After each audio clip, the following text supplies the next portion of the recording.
Good afternoon, and well, it's afternoon depending on where you are in the world, but for us it's a definite good afternoon, and welcome to another fantastic conversation that I'm going to be having. As I mentioned in the previous episodes, I'm talking to ambassadors from around the world who are visiting, well, they're visiting Bloemfontein, but they reside in South Africa, and we're having conversations about the different types of trades that can exist between South Africans and their respective countries. And with me today, well, we're not only talking to ambassadors, but we're also talking to representatives from the different embassies. And with me today, I've got the trade representative of the Federation of Russia, of the Russian Federation to South Africa. And his name is Mr. Maksim Bureev. Mr. Bureev, good afternoon. Yes. And welcome Good to the afternoon. show. Good afternoon, Bangi.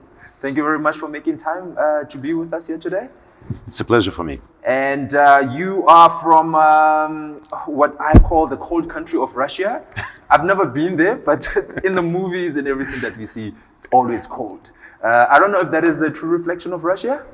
Not quite true, but of course it's much colder than here. Yes. And when I talk with South Africans who visit Russia or who worked in Russia, the most missing thing in Russia was the sunny days.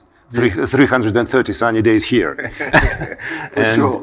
It so happened that a couple of years ago there was an absolute anti-record in Moscow. In December we had only 6 minutes of sunshine. 6 minutes. Yes. And what happened? What happened throughout the rest of it? It was cloudy, it was dark. Cloudy, snowy, and the day is short. Jeez, that's incredible. But look, that motivates us Russians to work hard and effective. I suppose when it's cold, you just want to get the job done. Yes. And but now there were different scenes that we saw in 2018 during the Soccer World Cup. The days were warm. It looked like it's nice and sunny. It was summer. Yeah. Summer in Russia is very comfortable, very warm. But not only summer, not only weather, not only climate. One of the unexpected for the attenders of the World Soccer Cup was the open Russian people, very welcoming Russian people. Yes. And that was the main, I think that is the main impression. I mean, speaking of which, like I said, from movies, I thought Russia is a cold country. And also in the movies, it's not what I saw during the World Cup. The World Cup, you saw people were friendly, you saw people were warm. Some of my friends went to the World Cup and they came back and they had a great experience. And it was owed to the people of Russia. The people of Russia are not what we think they are in terms of the movies and all of those things. And it sounds like that's what you're basically saying. If I can recommend something, Yes.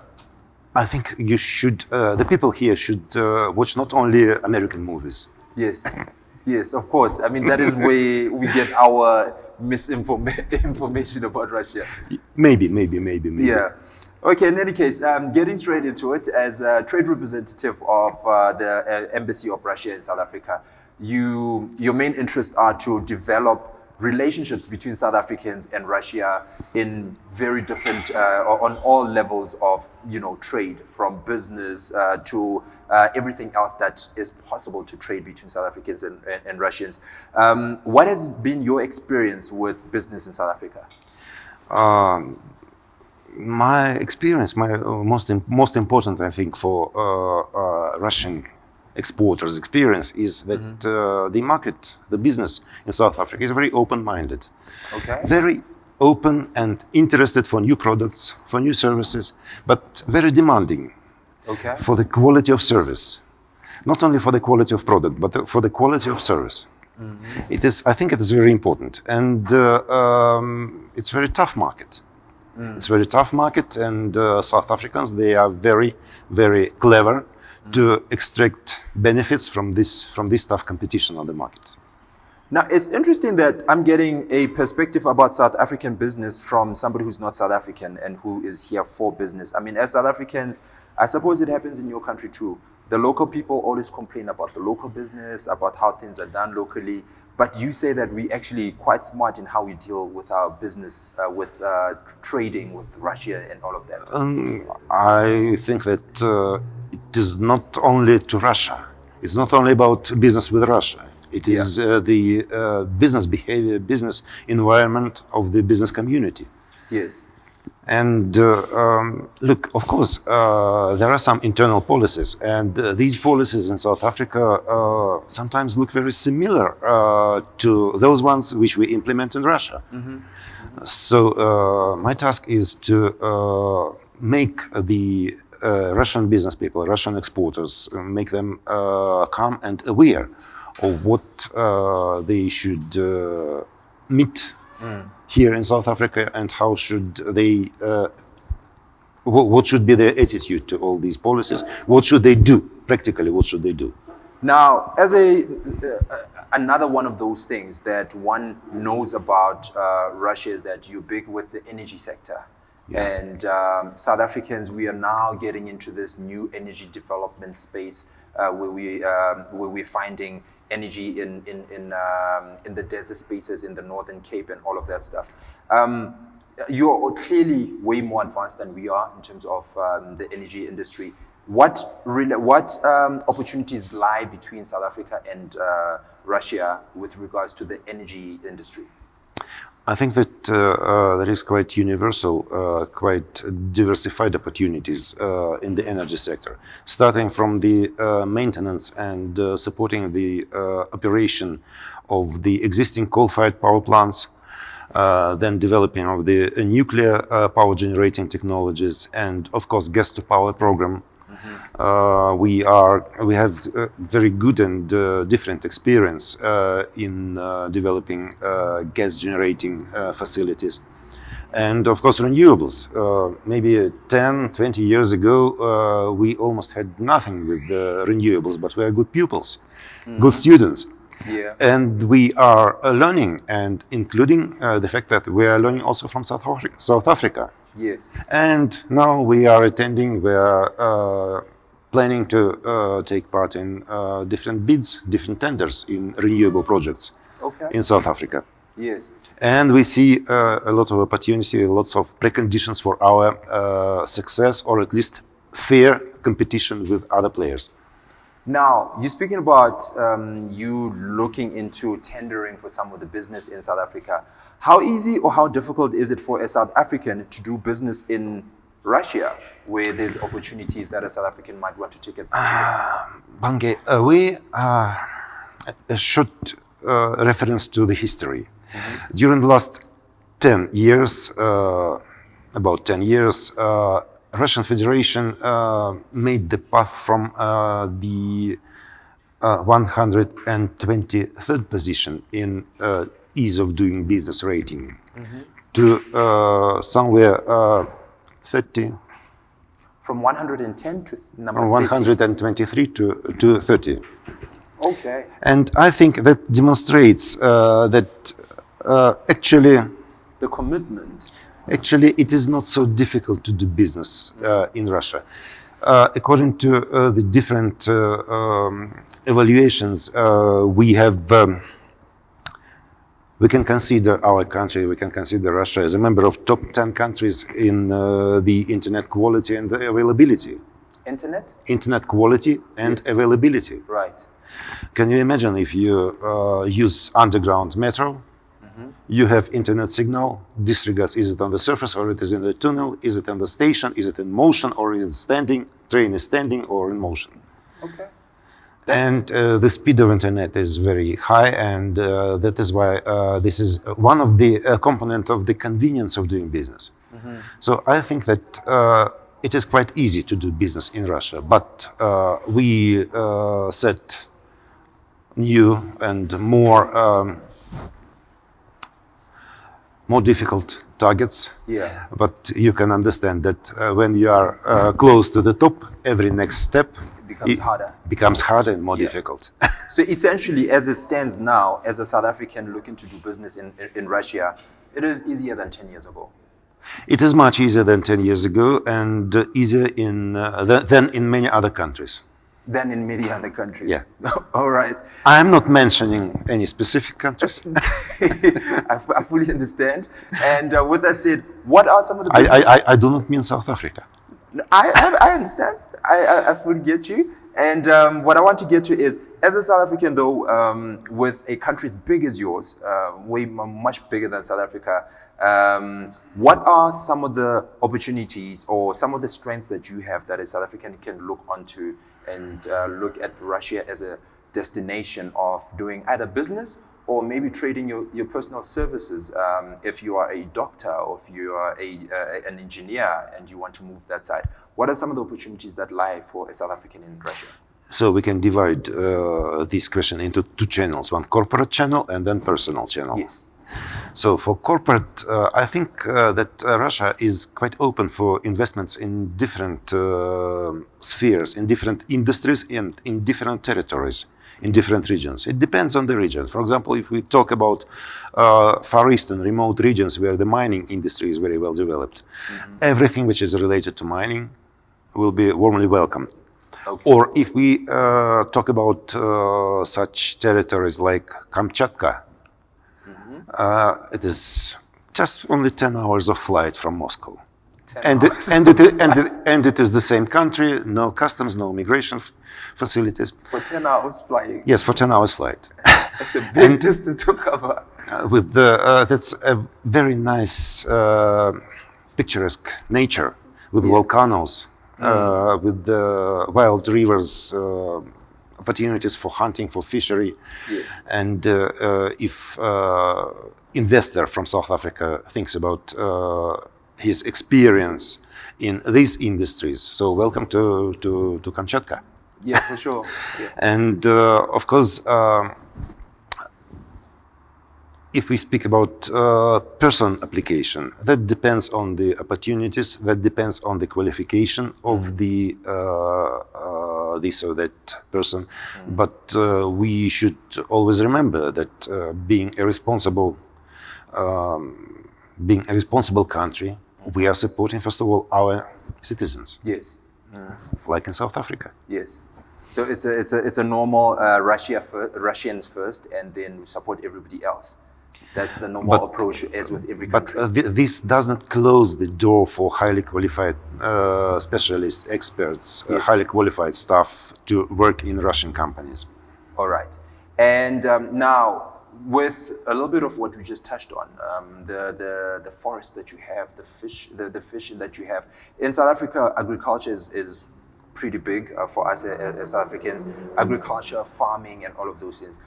Is there some sort of economical value for trading between South Africans and Russians with regards to the agricultural sector and the different spheres?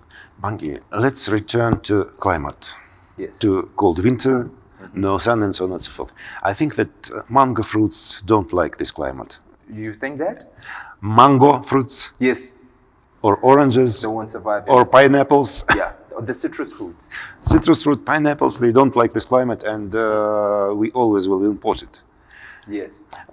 We have open market, we have free market, we have competitive market, and South African exporters of fresh fruits, they are quite successful in competition with the suppliers of the same products from other countries.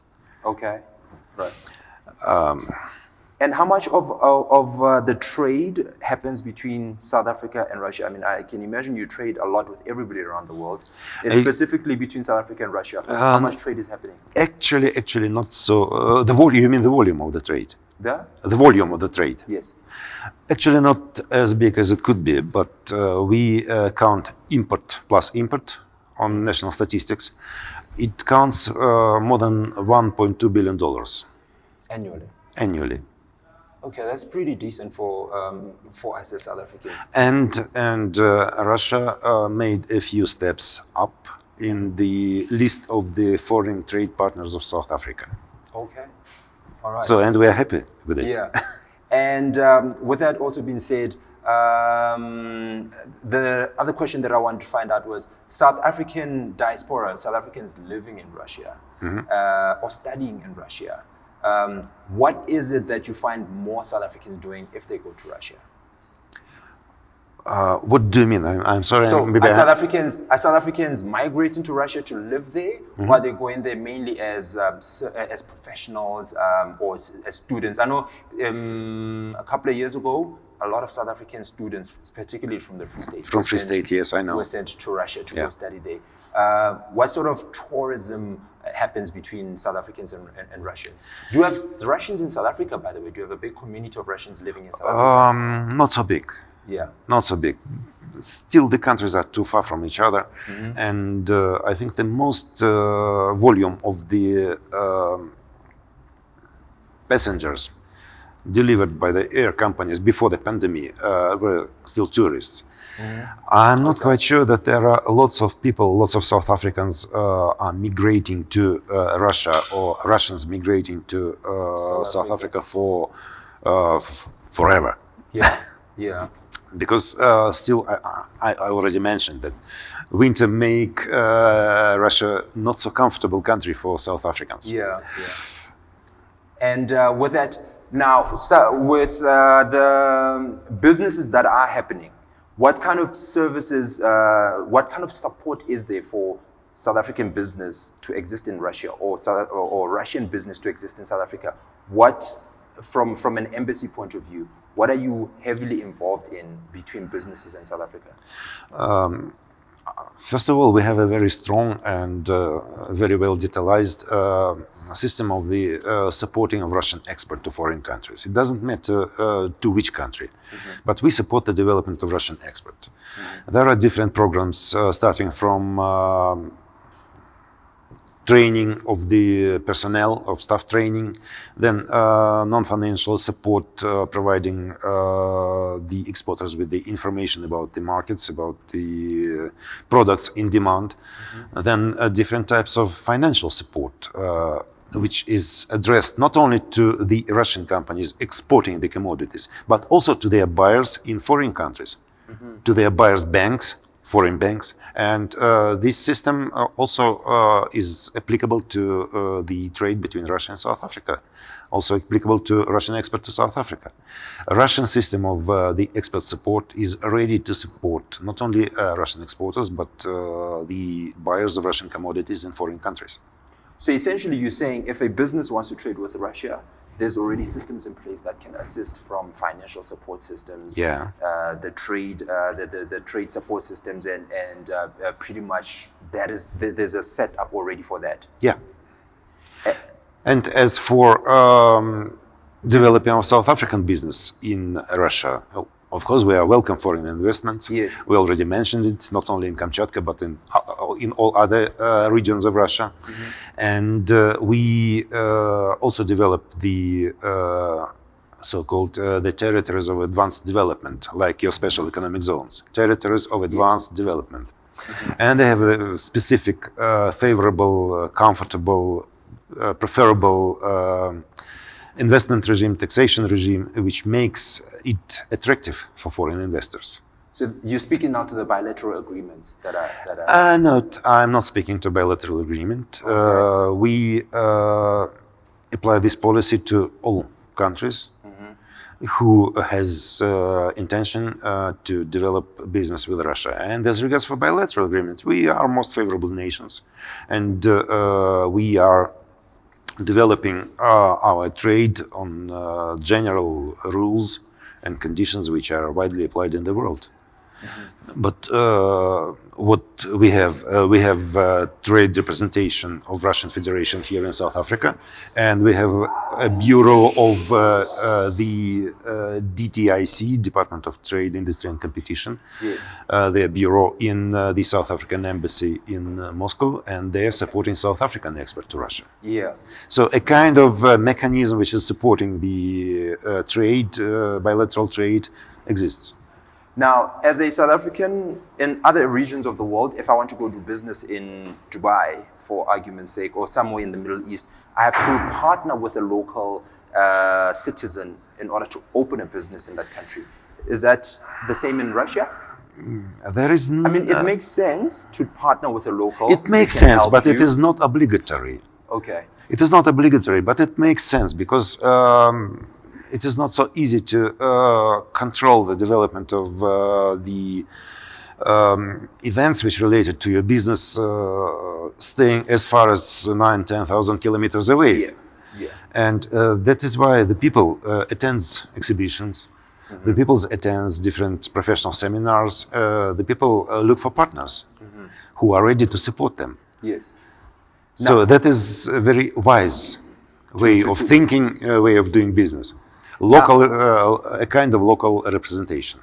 Now, speaking of that, in 2022, do you have any planned events, business expos where the big business can now get a feel and understanding of what Russia and trade and business is all about, either in Russia or in South Africa, that you have planned? First of all, I think that the most important event in the development of economic relations with the foreign countries is the St. Petersburg International Economic Forum, which is going to take place in June 2022. And everybody, all interested business communities, all interested business people are invited to that forum, as well as to other similar forums which are conducted in different regions of our countries. Because look, forum in St. Petersburg is only one end of the country. We have something far away from St. Petersburg, and Eastern Economic Forum in Vladivostok is also that's Far Eastern territory.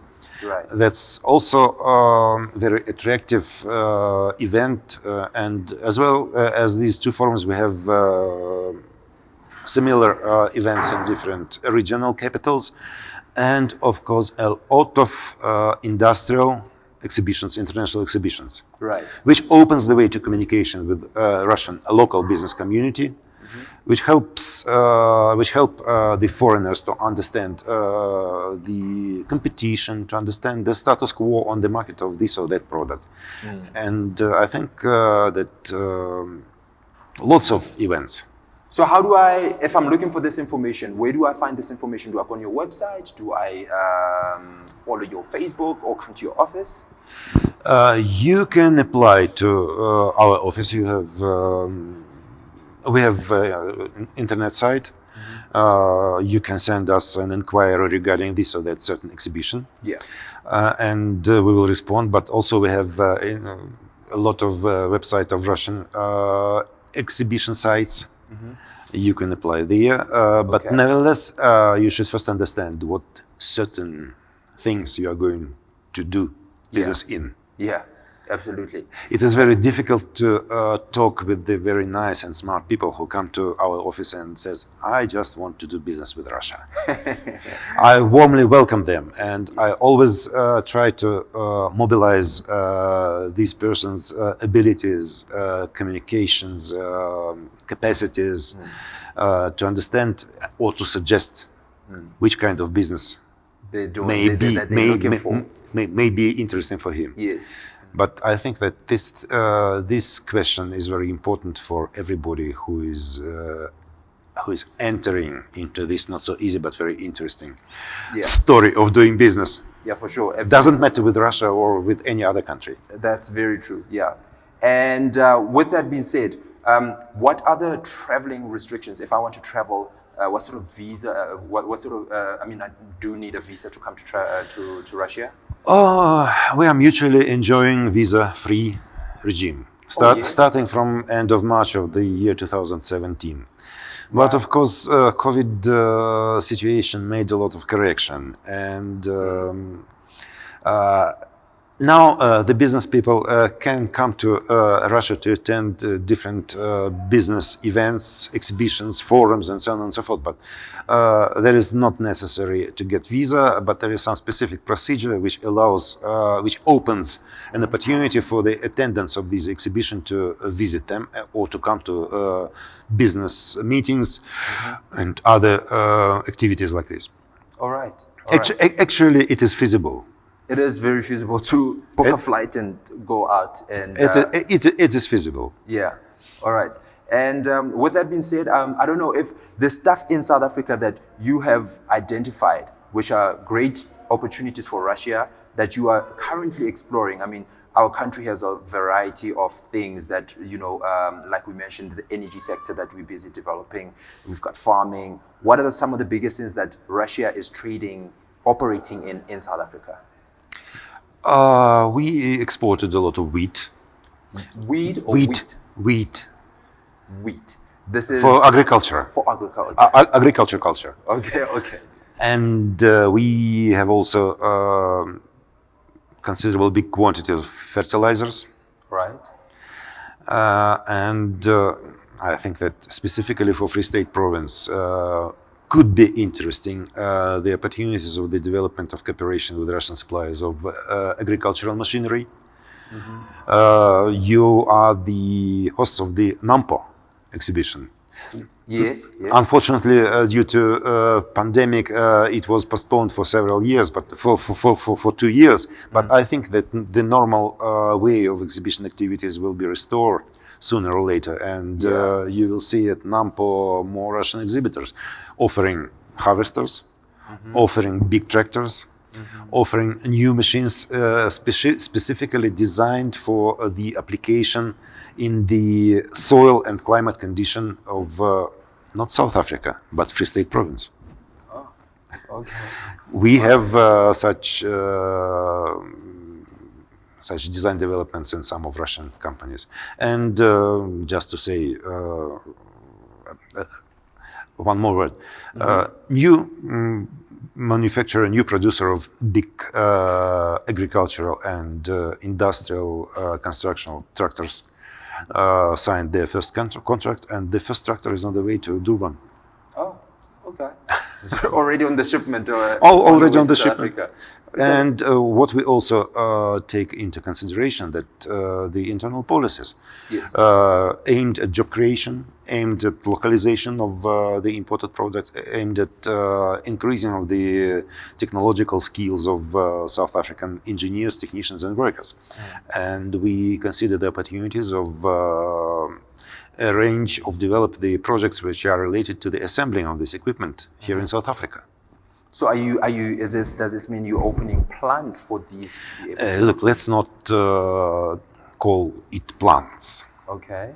But nevertheless, even a workshop, right, which creates 15, 20, 50 jobs, sure, is an interesting thing for local communities. It is a contribution, yes, it is. It is also a contribution. Yes, yes, yes. All right, no, that's all pretty interesting. And as you mentioned that the Russian embassy is in Pretoria, and you are available online for anybody who wants to. And my office is available in Johannesburg. In Johannesburg as well. Okay. Not as well, but my office is in Johannesburg. Your office is in Johannesburg. Okay, I fully understand. It is the internal regulation of South Africa. So now, all this information we're actually going to put on the screen for you to be able to figure out which information. You are more than welcome. Yes, thank you very much.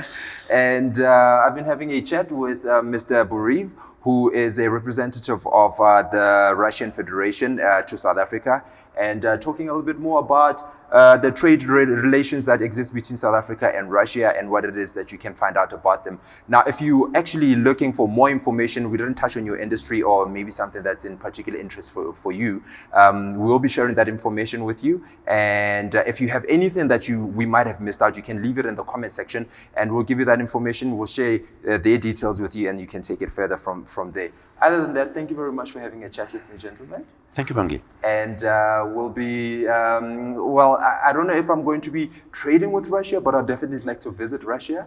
I'd definitely like to come to the mountains in Russia and see what the scenery is like there. Always welcome, because tourism is one of the spheres of economic cooperation. Absolutely, yes. So welcome. No doubt about that. Other than that, thank you very much for tuning in, and we'll be talking to you again in the near future where we're looking at another country. But this has been another broadcast from our studios in Bloemfontein, Free State Online. My name is Bangi Msikinya. Have yourself a fantastic day.